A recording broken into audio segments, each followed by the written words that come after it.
Tracking the tropics, and today one of the most powerful images that we've seen is coming to us from a highway in New Orleans. Parked along the feeder are boats, trailers, RVs, and other vehicles that you can see here, all moved there by their owners ahead of Tropical Storm Marco that is expected to hit later on tonight. We do want to bring in meteorologist Justin Stapleton, who's been tracking both Marco and Laura, wondering the timing of these, Justin.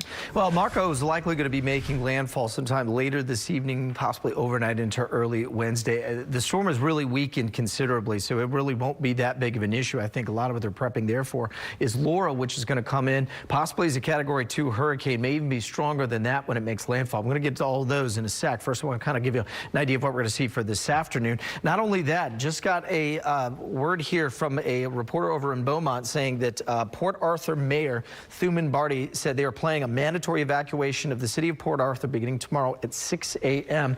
And of course, we're going to have officials from Galveston County give us an update later on this afternoon around 3 o'clock. So we'll see how they will sort of determine the next 24, 48 hours as we go through. Right now, though, it's pretty quiet outside. We've got 87 degrees, mostly cloudy skies, a couple of low 90s sprinkled out there as well. So fairly comfortable afternoon. That northeast wind is keeping things in check in terms of the oppressiveness of late August. So our future cast is going to look like this. We'll keep it fairly rain-free today. You saw that stuff down around the coastline there, and that's basically just being pulled in from an upper level low over into Mexico that's kind of creating a little bit of lift in the atmosphere. But if you go into tomorrow's forecast, notice the 90s are back, and here come some of these scattered showers. And these are going to be some of the leftovers of Marco. It will become what we call a remnant low at that point. And mainly just means that we'll see some of these showers and thunderstorms drift on through, and I'd expect them to help spark some additional ones by tomorrow. So this is what I was talking about. There's the low. You can see the counterclockwise swirl there in northern Mexico, and so you're creating this lift right around Corpus Christi. We're getting some thunderstorms starting to flare there. I have to keep a watch on that for some of our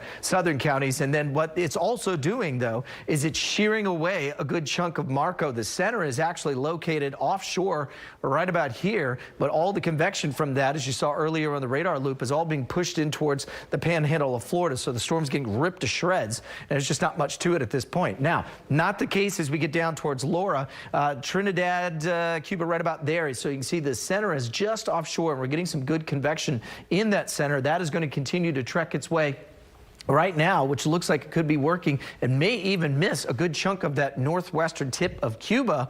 And if that's the case, it could get out into the open water a little quicker. Right now, the official 10 o'clock advisory, 60 miles an hour gusting to 70. And as it works its way into the open Gulf, as we expected, the wind shear will back off. The warm water is all going to be tapped into, and we're likely going to see a Category 1 hurricane as early as Wednesday morning, maybe even sooner. And then as it works its way towards making landfall, possibly in towards late Wednesday night, early Thursday morning, just across the Texas-Louisiana border towards Louisiana. It could be a Category 2, may even be stronger than that, packing at least 100-mile-an-hour winds before it moves inland. So that's got us kind of on the outer western fringe, but there's still a good chance that we could be looking at some potential for damage and certainly a potential for some trouble. As we said, the wind shear forecast, all this blue that you see across, that's by Tuesday. As the storm gets out there, it runs into that low shear environment, and that's an indication that it likely will strengthen fairly quickly. So let's talk about what the futurecast winds are going to look like with that. This is the American model, and notice as it gets closer to shore, we've got tropical storm force winds basically from East Texas all the way over to New Orleans,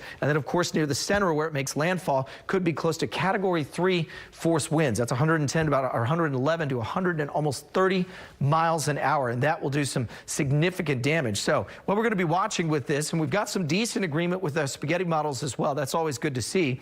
We'll have to watch that very carefully. If there are some track changes either to the west or east, that's going to affect how we will see the storm. So the bigger question is where exactly does it go? Well, this area of high pressure to the east is going to be a big determinant. The further east that is, the more Laura can kind of drift off to the west. If that continues to move off to the east, that will allow, because Laura will strengthen, to tighten and make that northerly curve, which is what both the European and the American models believe is going to happen. And of course, if you talk about the rainfall totals, as you might expect, there's about 10 to 12 inches, and anywhere from northern Louisiana just offshore could be looking at 6 to 8 inches for us. If this is the case, it continues to stay off to the east. That will mainly mean about 1 to 2 inches for us overall. So fairly decent forecast. Now, I want to show you this one more model because here's part of the problem. This is our in-house model, and you notice that is a way different solution than what we're seeing with both the American and the European. And that, my friends, is why we say you always have to keep your guard up, because we're going to watch some track changes, which I expect to see as the new advisories come out this afternoon, this evening. But in terms of impacts locally for us, if it stays on the that same track. We'll mainly see some elevated chances for thunderstorms and even could see some very strong ones. And of course, higher surf, rip current, and we will see some fairly strong winds by late Tuesday, Wednesday, Thursday, and then things should start to back off as we get in towards the weekend. So still a lot of question marks, Christine, that all are going to have to be answered here in the next 24 hours. Yeah, time will tell. Justin, we appreciate the update. Thank you.